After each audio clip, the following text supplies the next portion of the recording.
Oui, le conflit va durer parce que les causes de ce conflit sont très profondes. Les causes de ce conflit, c'est l'opposition entre le monde musulman et une grande partie du reste de la planète. C'est le conflit israélo-palestinien. C'est les déséquilibres économiques et sociaux qui règnent dans le monde. Donc ce ne sont pas des sujets qui vont être effacés comme ça d'un coup de baguette magique. Vos femmes, ce sont vos filles.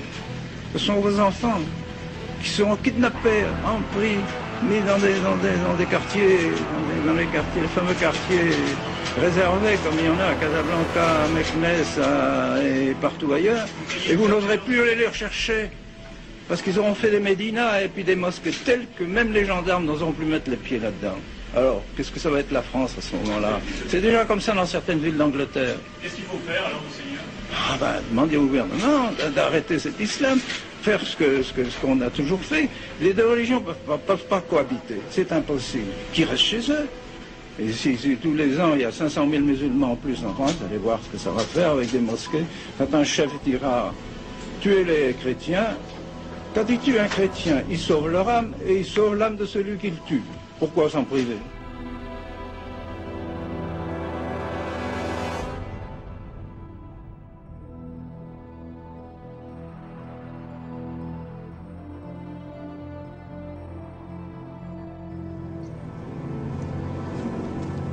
Tandis que s'éteignent les derniers feux de la romanité, l'Europe s'enfonce dans une longue période d'insécurité et de peur, sous le joug chaotique des tribus barbares qui viennent de détruire l'Empire.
Tandis que l'Église, dans son combat contre le paganisme et les hérésies, s'efforce d'asseoir son autorité sur la hantise du péché et la peur de l'enfer.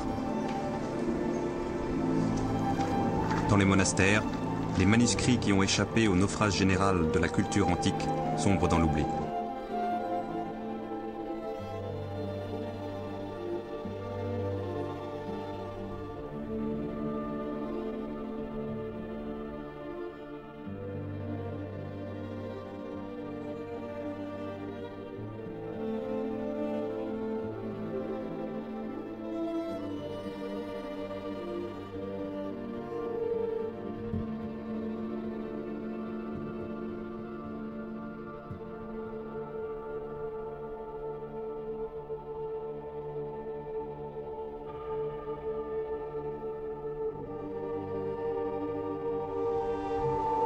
Byzance, héritière naturelle de Rome, possédait elle-même un très riche fonds de manuscrits philosophiques et scientifiques grecs, mais il recouvrait d'une chape de silence.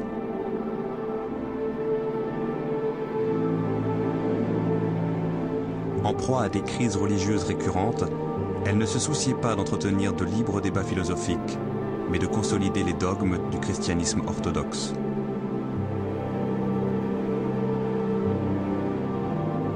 Au VIe siècle, par durcissement dogmatique, elle en vint même à fermer l'Académie d'Athènes, comme celle d'Alexandrie. La plupart des savants qui entendaient perpétuer les savoirs de ces écoles cherchèrent alors refuge auprès de l'ennemi juré de Byzance, la Perse sassanide. Les deux empires rivaux se livraient en effet depuis des siècles une guerre sans merci. Or, l'empire perse, dont la religion officielle était le zoroastrisme, abritait une population chrétienne nestorienne qui s'opposait aux dogmes orthodoxes de Byzance.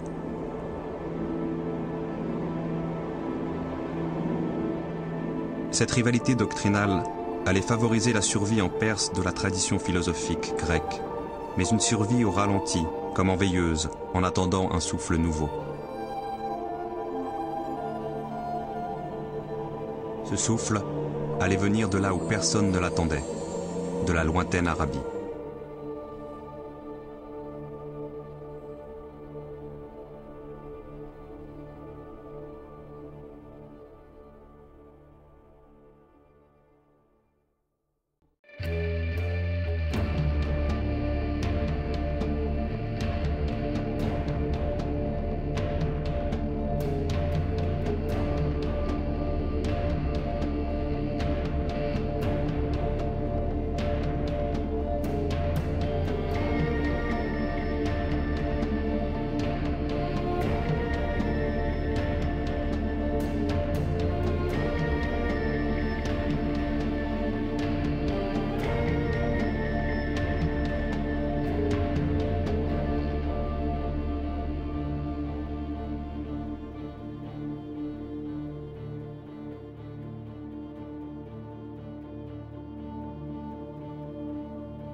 Political power was concentrated in too few hands.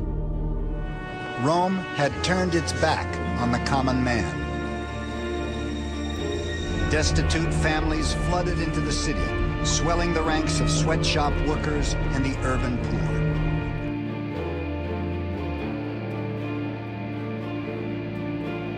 The proletariat are idle, lazy, and devote their whole life to drink, gambling, brothels, shows, and chariot races. Their temple, their dwelling, their meeting place, in fact the center of all their desires, is the Circus Maximus. They talk about nothing else.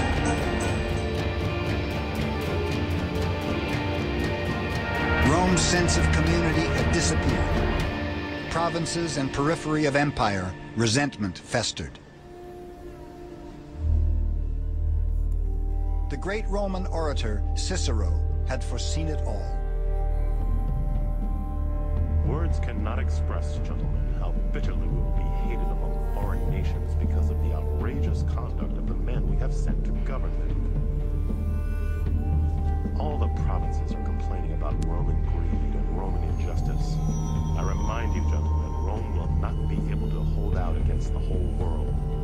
I do not mean against its power and arms in war, but against its groans and tears and lamentations. The American Republic is in remnant status. The stage is set for our country eventually devolving into a military dictatorship, and few seem to care. Beset by enemies without and turmoil within, the empire tried desperately to tighten its grip. Along with the army, the whole apparatus of imperial power began to swell.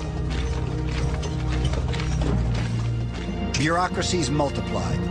The people who oversaw the postal system, the speculatores, had become the world's first full-fledged intelligence operation. Spies were everywhere, reporting any signs of rebellion in the provinces.